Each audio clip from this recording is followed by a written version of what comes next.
Building a Story, a presentation by mystery and urban fantasy author Liz Schulte.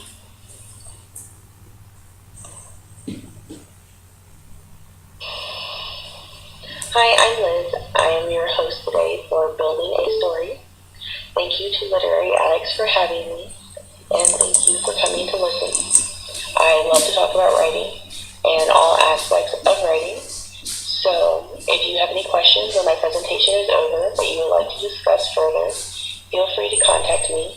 I am on Twitter or Facebook and Literary Addicts and Goodreads, and I have a blog. So by all means, just get in contact with me, and I'm happy to discuss any writing-related questions that you have.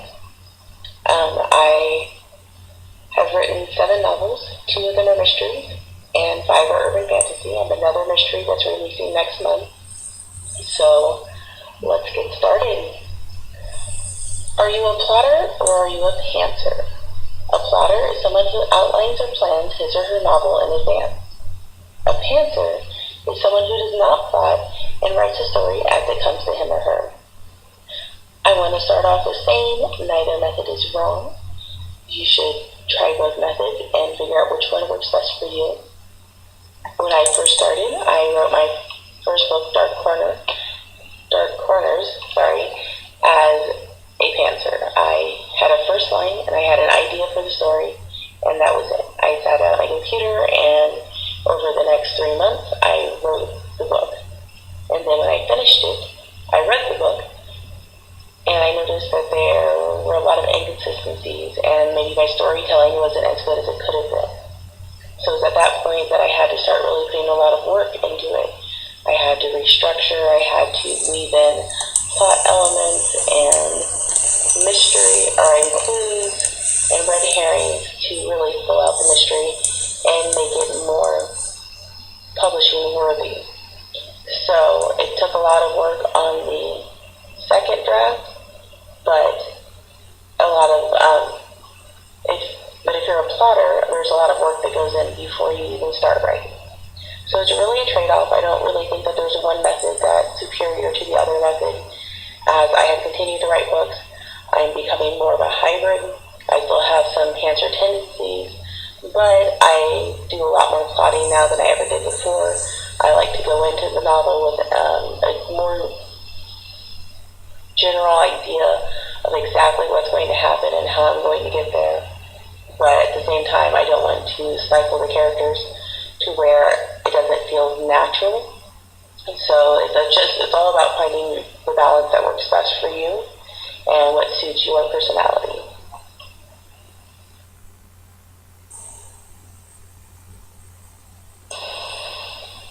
You might be wondering why it matters what method you use. If you are a pantser, then you will sit down and you are going to write your first draft. And then you're going to start looking at these techniques and ideas that I give you throughout the rest of the presentation against that first draft that you've already written. And then it'll help you with the restructuring and organizing and finding plot holes. If you are a plotter, these are things you want to keep in mind as you are plotting out your story to avoid having to restructure or fill in plot holes later. So it should save you time. Like once you know what your method is, then you can adjust how you do things in order to suit the method that you've chosen to use. I find that this helps a lot with world building.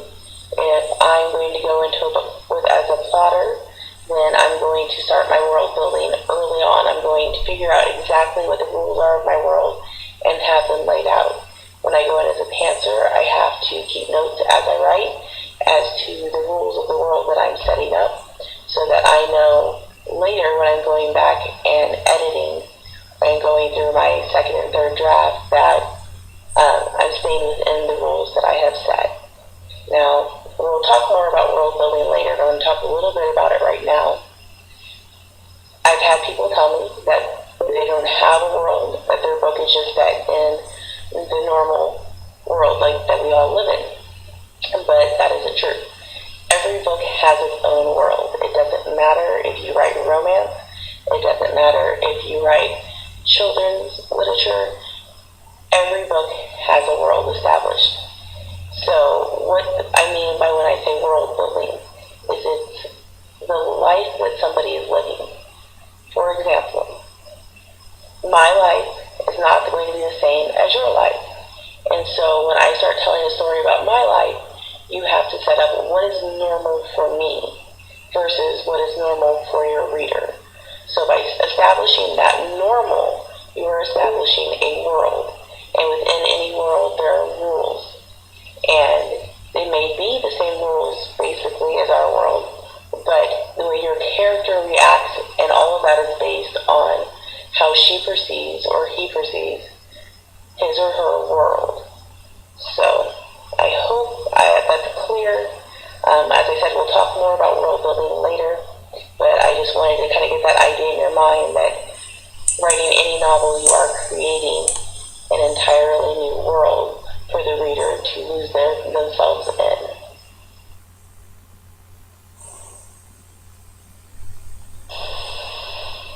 Alright, there are endless number of plotting methods. Like when I was researching for this, I found probably over 50.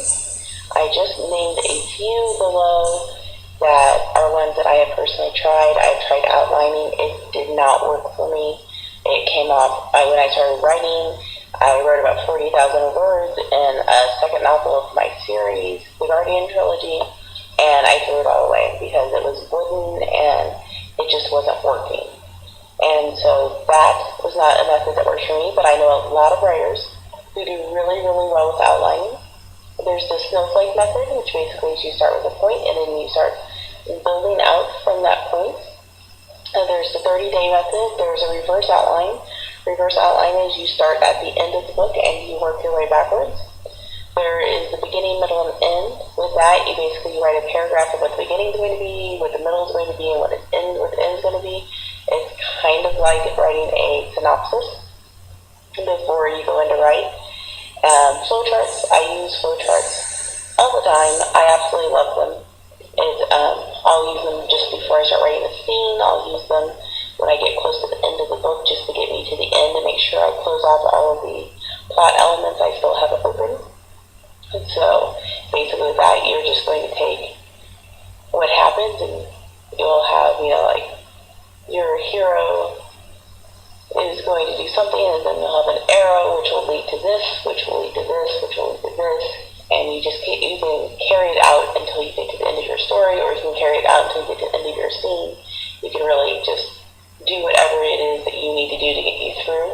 I find it helps me a lot when I'm stuck to make flowcharts because it opens up my mind and it keeps me from getting overwhelmed by all of the different elements I know I need to include because it's right there on paper and I can look at it. You could do a chapter by chapter. So basically you're just going to make a chapter list and you're going to write what happens in each chapter down. I have done that, but I do it after I write the first draft. If I'm writing as a pantser, I will go back through chapter by chapter, write what the importance of that chapter basically and what happens in it. And so that way I can start looking for holes. You can do character arcs, and I will often do that as well. I like to understand my characters' motivations through everything that they do because I feel like it helps me let them react more naturally because everybody goes into a situation with a motivation.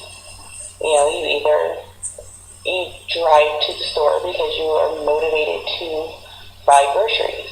You have motivation. It's a natural thing that we all have every day. And so to give your character that kind of depth really helps expand them. But again, we'll talk more about characters later. Story Bible, basically what that is a really big notebook in which you write everything having to do with your world, with your characters, and you kind of keep track of everything. I recommend Googling writing a story Bible and really looking into it. I think that could be really great, especially if you're looking to write like an epic series and there's a lot of characters and a lot of detail. It'll help you keep things straight. It'll be an easy reference to go back and look at later.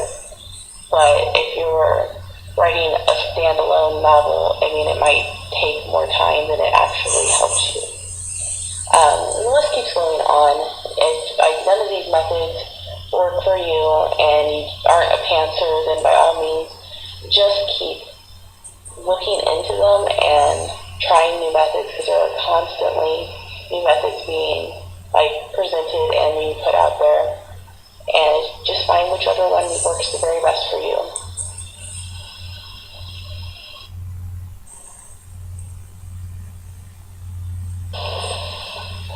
Okay, and then pantsers, I haven't forgotten about you. These methods also apply to you. They don't apply to your first draft, obviously, because you're going to write it and you're going to figure out what happened, and then we're going to have to go back and fix it. So what you're going to do is you will apply these methods after the fact. They will be applied to the second draft. You will go back and you can do a chapter by chapter analysis. Flowcharts probably aren't going to help you much. The snowflake method could help if you need to expand something. If, let's say your word count is low, or if you have a spot that, it's a little weak that you need to build, and then if you start snowflaking that out, you might come up with some new ideas and really expand it and make it a really great scene. It's a matter of listening to your critique partners, listening to your editor, and just really looking at it as objectively as you can. I know that's hard because it's your work and it's hard to see things from an outside point of view. So if you do struggle with that, make sure you get critique partners and really try to listen to what they're saying and the parts that they're getting confused in that need to be expanded on. But anyway, so these plotting methods are methods that you can use after you've written your first draft.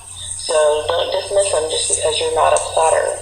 They can be helpful to you later in helping you see your work more objectively. The more you strip down from your work and the more basic you can get it on a piece of paper or on a bulletin board, the easier it is to look at it and see, what am I missing? Where do I need to expand?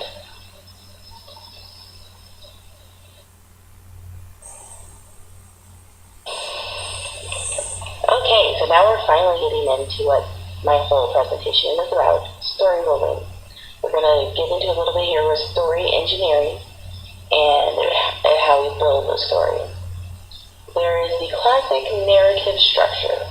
Alright, this narrative structure has been around since the ancient Greeks. It's been around a long time. It's been around a long time for a very good reason. It works. This is how stories are told. Obviously, it's not the only way you can tell a story. That can be changed, but it's very hard to do it well. I can count the number of books on one hand I can think of that did not use a classic narrative structure that were really good books. Catch-22 is one of them. However, I know a lot of people who have trouble reading Catch-22 because it's not told like a normal story. So if you're going to mess around with your narrative structure, you're going to run into problems. I mean, I would not recommend that a first-time writer do it, but by all means, it's your book. You should do whatever you feel is best. But today, I'm going to talk to you about how to write a narrative structure. I mean, it's intuitive, because we all watch television and we all watch movies, and they all are set up in this structure. You have your inciting incident.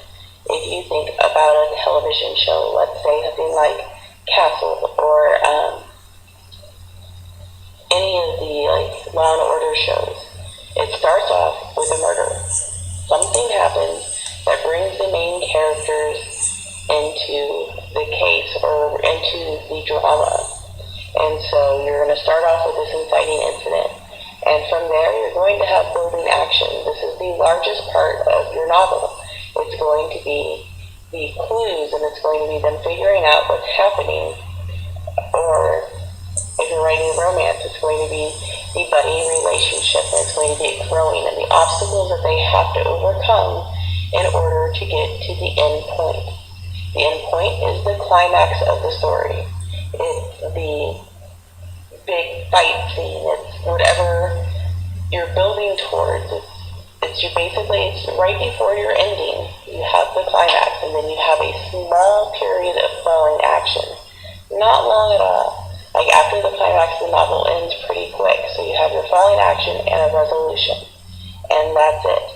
Now, before your climax, you will have the all hope is lost moment, which we will talk about more later. But that is an important moment because it builds up the tension and the drama right before that climactic moment. So that is the basic narrative structure, and let's carry on.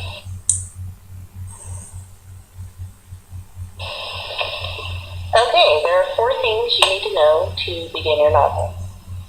You need an engaging first sentence. The first sentence is the reader's first impression of you as a writer. You need something that's going to catch their attention, something that is going to make them want to read the second sentence. So, I can think of some famous first sentences, and I'm sure all of you can, like, call me Ishmael.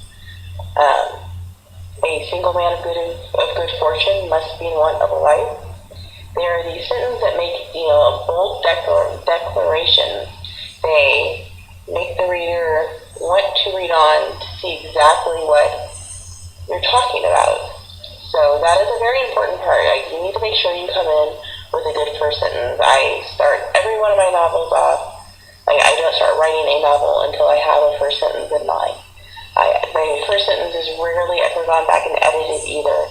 It's that line, and once the line gets stuck in my head, and then I know it's time that I need to sit down and begin writing that novel.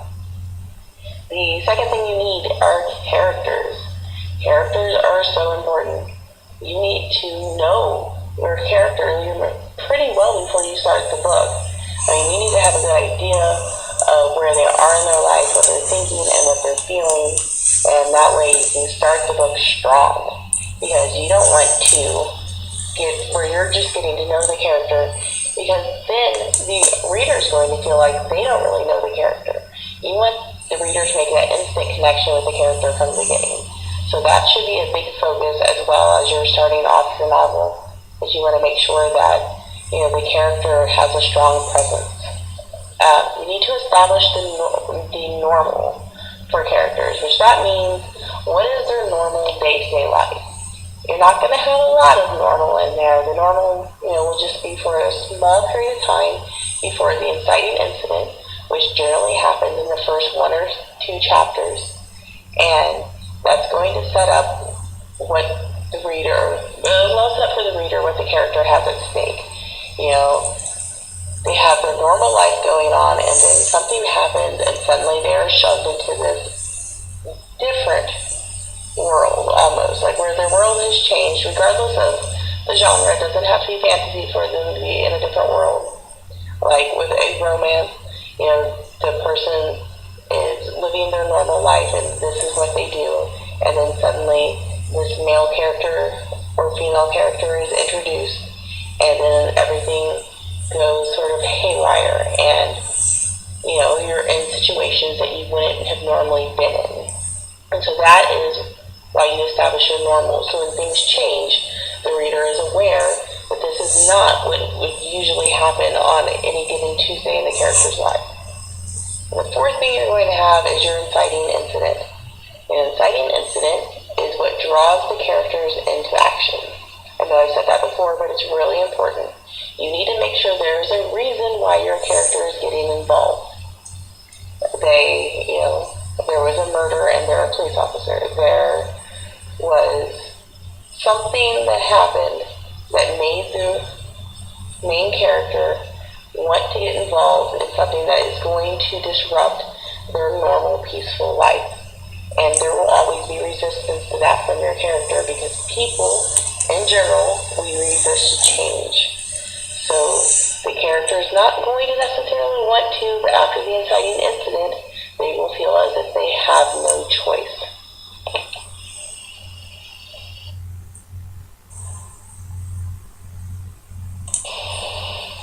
Okay, and now we're to the middle of the book, and this part gives some people some trouble. So we're going to discuss 5 ways in which you can boost your writing action. first, you want to make sure you have escalation. What that means is each moment after the inciting incident should build. It should get more and more dire for the main character. That everything that happens makes it so that they absolutely have no choice but to succeed. And if they don't succeed, the consequences will be devastating to them. The reader has to feel that there is something at stake. And so if you start off immediately with a murder, you need to up the ante each time that something happens, like, a bigger threat to the main character's life, a bigger threat to the main character's family. But you have to make it so the stakes are constantly increasing, and that keeps interest in the story. Another good way to add interest into your story is subplots. Add in some other characters and have some other things going on. It's very rare in life that only one thing is going on. I mean, sometimes when one bad thing happens, it seems that 3 more bad things happen, and suddenly you're having to deal with a crisis situation where you have all of this stuff happening at once, and you just have to figure it out. And so you want to do that to your characters. Pile things on them, and really just go for it and torture them, because that's what the reader's coming for. They don't want to see the people just walking around being happy, playing solitaire on their computer. They want story, and they want drama. And so make the characters work for it. Make them work for their happily ever after. Another good thing is romance. Everyone likes good romance. It doesn't matter, again, the genre that you're writing in. You could be writing in mystery or in horror, and you put a romantic element in there. Again, you give people something to root for. And that's a reason to turn the page. They want to see if character 1 and character 2 are going to end up together at the end. And that's something that people connect with. It's an emotional aspect to the story. And my personal opinion is the more emotion you can put into the story, the better. I think it's great. I love that's the part of reading that I enjoy. Like, when I'm reading stories, I like the emotional story. I like to know that I feel like these characters are real people in my mind. And so when I write, that is always my goal. I want to make my characters real, and I want the emotions that they experience to be real emotions that people can empathize with. We'll talk more about emotion later, too. And then red herrings. So I mislead people, make them think that something is happening that isn't happening. Don't put in too many red herrings, because then you're just going to get confusing. But a red herring here or there, that's just good plot twist, basically. And I honestly don't think that anything is bad about having a couple plot twists here or there, because it keeps people on their toes. They don't know what to expect, and when they don't know what to expect, then they keep reading. And that is always the goal of any book, is to keep your audience reading and keep them engaged. Conflict. Conflict is important. Without conflict, you don't have a story. It's that simple. If there is no conflict, then there is no reason to be writing the story. So you need to figure out where that conflict is and exploit it as much as you can. You might feel bad about torturing your characters. That feeling will go away. I'm at the point now where I kind of like it. I let my characters are suffering a little bit, but it all makes for a good story. And I know that, well, maybe not for all of them, but for some of them, there's going to be a happy ending for them. And whenever we get to that ending, people are going to feel satisfied, because they have earned it. They've been through hell to get to where they're going, and they deserve to be happy.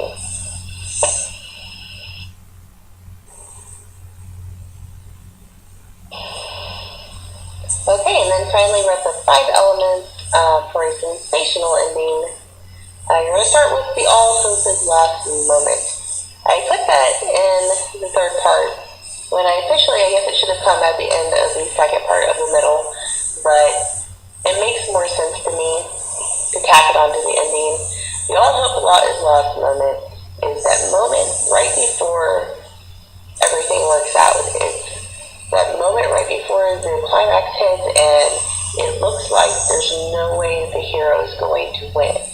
That, the things have escalated and they have built up so much that there's just no way that they're going to be able to get through this and to win the day. And then you're going to the climax and, things will turn around and they will win, hopefully, and everything will be fine. But you need that moment that you make the reader a little scared that you are not going to end it fine, that you are going to end it in a terrible, terrible manner. Now, we'll get to the reasons why you shouldn't end it in a terrible, terrible manner, but you always want that fear. You want them to have the fear that things could go wrong and people could die or people could lose. I tend to, when I describe things, go more the mystery route, or even with my urban fantasy, it's always life and death. And so, sorry for you, the romance writers out there. I'm not doing a very good job making it apply to you, but I don't really write romance.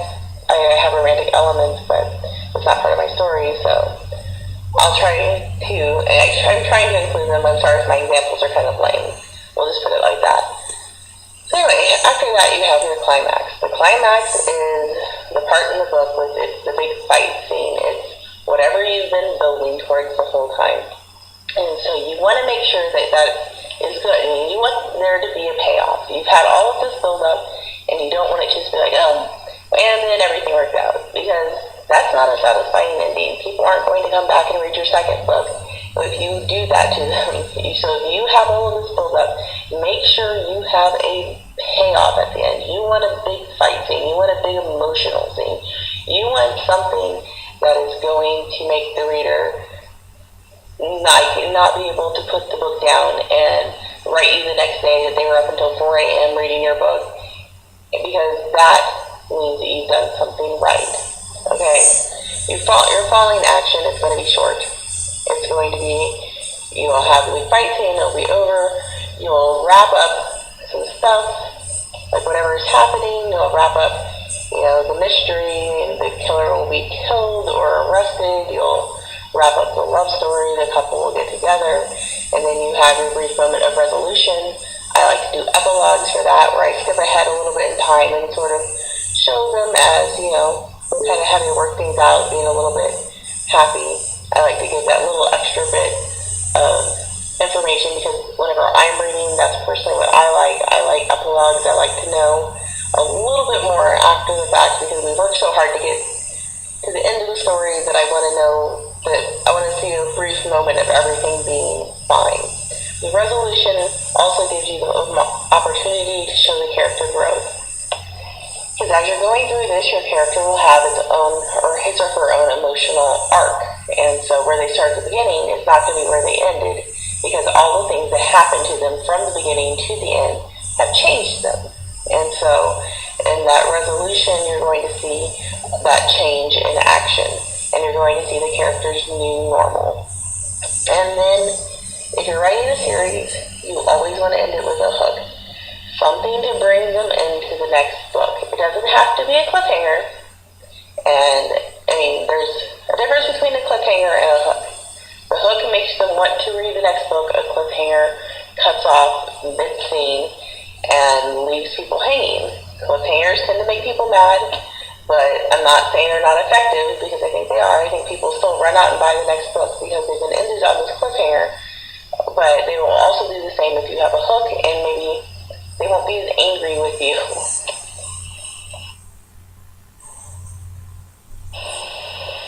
Okay, so now we're going to get into the essential elements of a story.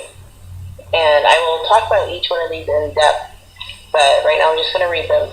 You have the plot, the characters, the emotional, the villain, world building, location, and conflict.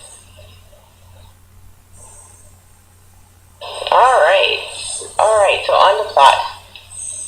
Plot is the events that make up a story, how they relate to one another, and how the reader views the story. It's the storyline. It's the non-character driven elements that push the story forward. So your plot is going to start with your inciting incident, and it's going to move on from there. This is your core story that you're telling. So it is whatever it's basically about. Like, for example, let's say Lord of the Rings. It is about a man who was given a ring that he had to destroy or the world would end. So that's the basic plot of Lord of the Rings. And now you could get in with the details, well, but he's a hobbit, and there's this party of people, their companions all come together from all the different races, and there's all of this subtext, and there's all of these subplots, and all these different stories. But that's not the essential plot. You have one main plot line to the story, and that is exactly how your book should be. There might be a lot of stuff that goes off of it, one way or another, but your plot is going to be basic. And from that basic plot, once you know that, and once you really know what your basic plot is, write it down, because that's what you're going to use to build your blurb or your jacket cover. You're going to use that to write about your synopsis, and anytime you're pitching to agents, you need to know that. So you really be familiar with your story and really understand what the most basic plot line of your story is.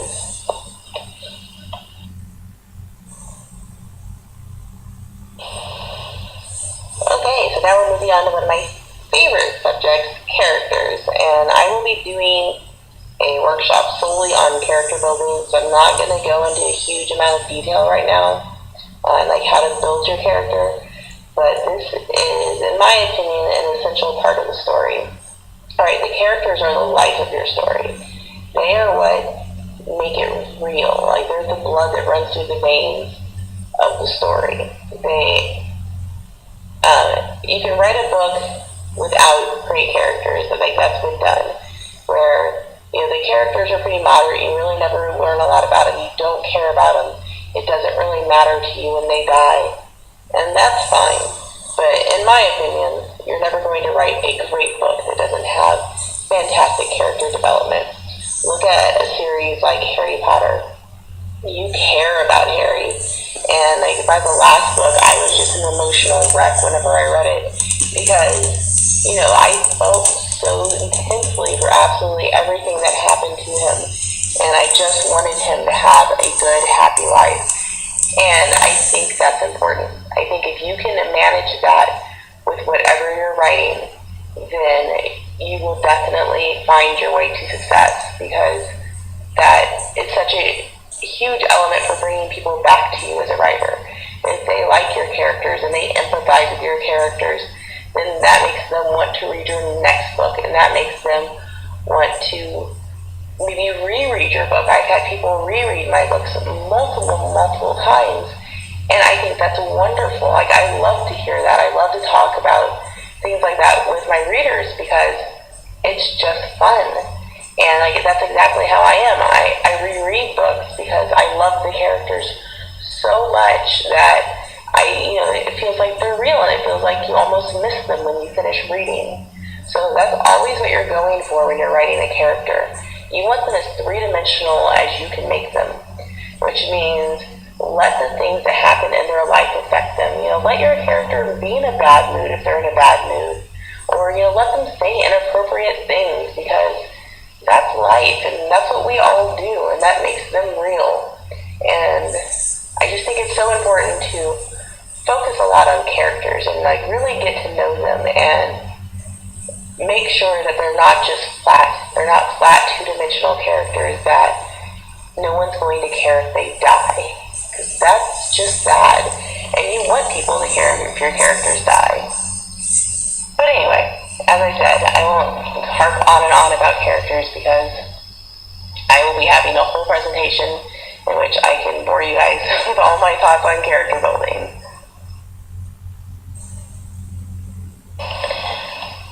Alright, the emotional storyline. Now that really goes hand in hand, I think, with character building. But we're going to talk about it separately. The emotional storyline, that is your heart of the story. That's the story that the reader really feels emotional about and that they empathize with. Like when people say that a book made them cry, it's the emotional aspect of that storyline. Yes, it helps if you love the character you have to love the characters to feel that emotion for them. but I still think it's a separate element. Like you have to work. It's a different kind of work to build up your emotional storyline. Like with character building, you're going to you're going to get your character backstory, and you're going to make them really sympathetic and like very easy to identify with. With the emotional storyline, that's kind of what you're putting them through emotionally. Like that's their emotional growth, where they're starting at the beginning to versus where they're ending the story. So, let me think of a good story with good emotional growth would be. Okay, yeah, it would be like Pride and Prejudice. You have Elizabeth Bennet and you have Mr. Darcy. And both of those characters go through a big emotional growth throughout your story. Elizabeth Bennet starts off and she's witty and she has these very firm ideas of what life is like and what the people are like, and she likes to make fun of people, and like she's a great character. But by the end, she sees, like, she's humbled. Really, she sees that she was wrong. That Mr. Darcy wasn't the villain that she had made him out to be in her mind. And Wickham wasn't the great person that she originally thought he was. And Mr. Darcy, he starts off a little bit mean and he's prideful, and and again he's humbled by the ending, and he realizes that the pride really wasn't all it was chalked up to be. That he's really just being kind of stuck up about the whole thing. And so it works out in the end. That is their emotional growth. And so you want your character to have emotional growth. You want to realize, and I like to know before I start the book, I like to know where my character is emotionally and where they're going to end up, and then I kind of plot out how they're going to get there. So I often will put my characters through the ringer emotionally. I like to make sure that depends on the book. With Dark Corners, I started my main character off in a really dark place, and so I spent most of that book building her up. So by the end of the book, she was in a better place. But then, with my fantasy series, I mostly start them off in a happy place, and then I systematically send the book carrying them down to where, when I leave the end, they're in a more raw emotional state. And so, maybe it's my psychology degree, I don't know, but I do like to really explore the emotional aspects of things and give people really heartfelt feelings about what's happening to them and their friends. Now, I'm not just talking about love stories when I'm talking about emotional. This could be relationships between two friends, between family members. It's really any emotional storyline, so anyone that is connected to your character in an emotional way.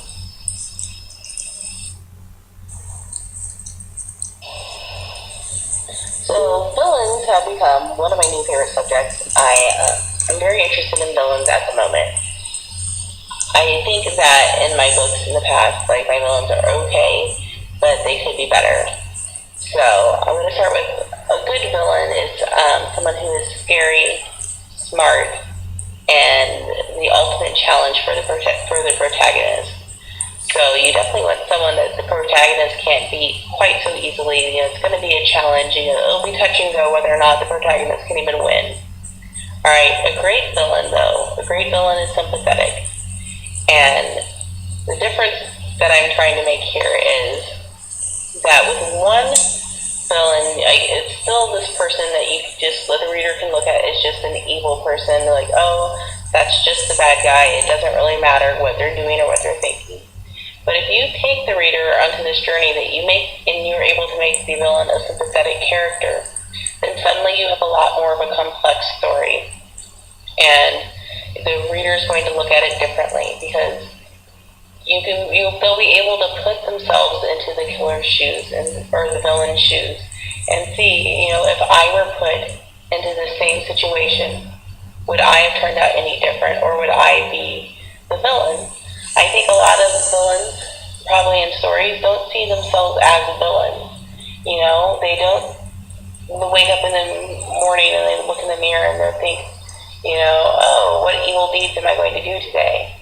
They're probably thinking, about they have a plan and they have a mission, and it's just the same as the hero, only you're not being told from the villain's point of view. So in the villain's eyes, the hero is the villain, and the villain is the hero. So if you are able to establish that the villain has a good reason for doing what they are doing, and it has all been built up and led to just the same as the hero, then there's a lot more conflict, and it's a lot more compelling to go into as a reader, and I think it'll be a lot more fun to write. So my method, which I haven't tried yet, but I'm about to start trying, is I'm going to write a short story for each of my villains before I start writing the book. So I want to make sure that I know the villain and that it's a well-rounded character and I'm aware of his or her motivations and why they're doing what they're doing and why they see the hero as their enemy before I even go in, because I want that interaction to be there, and I want to know that the villain's not just a mustache-twirling bad guy who's evil for the sake of being evil. Because honestly, that's flat writing. That's not putting the time or the effort into the villain that should probably be there.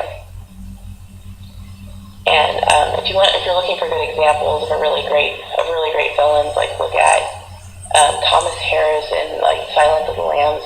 Hannibal Lecter is a fantastic villain. Or the new Star Trek movies, Star Trek Into Darkness.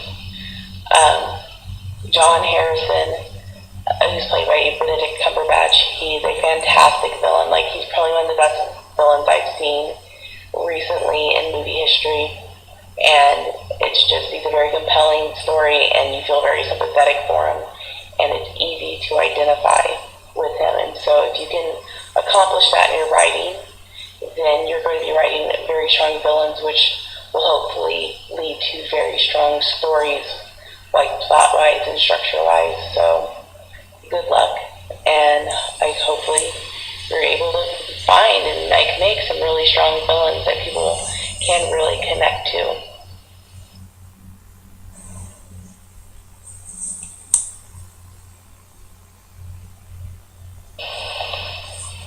And we're back to world building. Not to beat a dead horse about this, but world building is important. And I know I've mentioned it a lot already, but I feel like this is something that is either overlooked or it's done poorly in a lot of books, especially with first-time authors that I read. So I'm going to tell you some things that can maybe help with world building. First, avoid information dumps.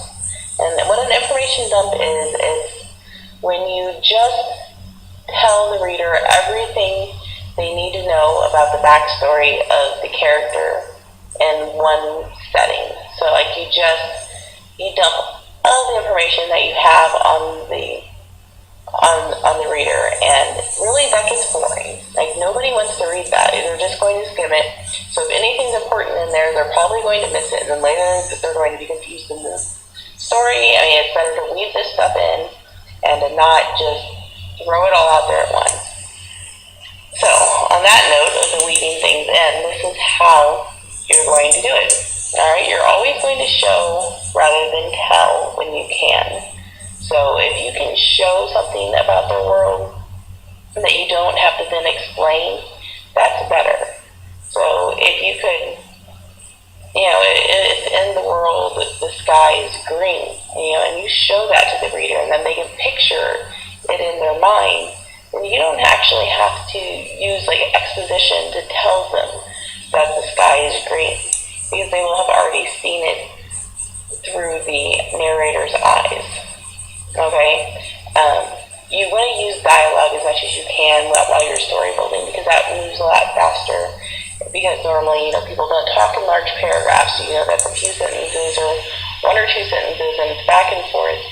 And that's a good way for the reader to learn about the world, but not to bore them with information about the world. And then the fourth thing is you want to make sure you understand the rules of your own world. So when you go in or as you're writing, make sure that you have notes about it, that you want to understand your rules that you've set up. So that way, if you have to break them later, you know that you're breaking the rules and you can excuse that. Or you can, play within the rules that you have set. I mean, it doesn't matter. Like, people will be forgiving about you breaking your own rules so long as you are aware that that's what you're doing. So it is very important that you pay attention to details when you're writing about that world. Like, it's the details that are the important part. And you may think no one will notice, but people notice, and they will tell you if you've done something wrong. So, and it's just a good thing to pay attention to and to really do well. And as I said before, no matter what kind of genre you're writing, you do have a world that you have to build. So really always keep it in mind, no matter what kind of writing you're doing.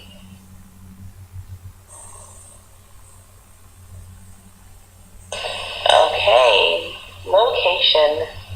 Alright, if you use location right, it can become a character in the story. Look at shows like Sex and the City. Like, New York City is definitely a character on that show. And it kind of has its own feeling, and it brings its own vibe to the show that I don't feel like the show would have been the same if it took place in Los Angeles or if it took place in Denver. So I really do feel like you needed New York in there, and it is its own character. And so locations can be really powerful like that. Like, it brings a lot of just preconceived notions already to the story, and then if you keep those in mind, you can exploit them, and it will really, I think, pay off well with the reader. In my first book, I used the house as a character, the house that Ella was living in.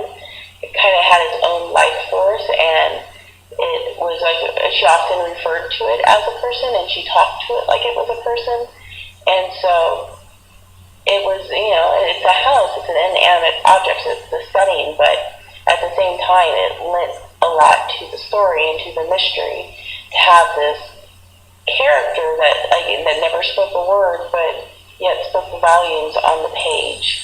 So really, pay attention to your location and to your settings, and see if you can use them.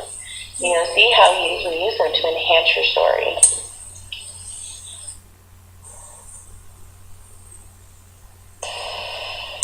Okay, I said this earlier, and it bears repeating, that without conflict, you don't have a story. So characters will always strive for goals, and there will always be something that stands in their way. And you may remember this from your high school English class. You have your basic conflict. You have man versus man, man versus machine, man versus animal, man versus self. You want to explore those conflicts. You want to see how many you can make, how many you can add in. People will fight within themselves.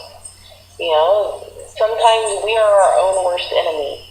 And if that's your main conflict, then give your character a little self-awareness, bring the conflicts to the front. Let the reader see the conflicts that the people are going through. I mean, man versus man's pretty easy. Man versus machine, man versus animal. Man versus self, you get a little bit more, it's a little bit more internal. So, that would just be struggling to, with a fear, struggling with moving on, struggling with whatever is blocking them from getting to their goal. But to have a good story, you have to have things in the way. They have to have obstacles that they have to get around.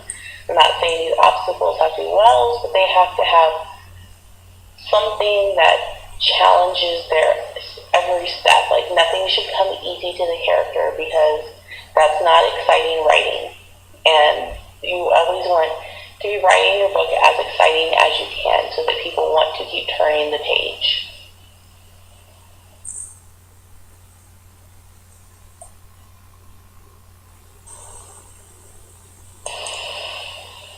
And we're at the end. So, once again, my name is Liz Schulte. Thank you all for sticking with me, and I hope that I was helpful. If you have any questions, please do contact me. I have a writing blog that I do with my partner, Fadina James, and it's storymavens.com, or at my normal website, lizschulte.com, or you can connect with me on Facebook or Twitter. So I hope to hear from you, and please ask me any questions. If you just have questions, particular questions about the novel you're writing, that's fine. I'm happy to answer them the best I can.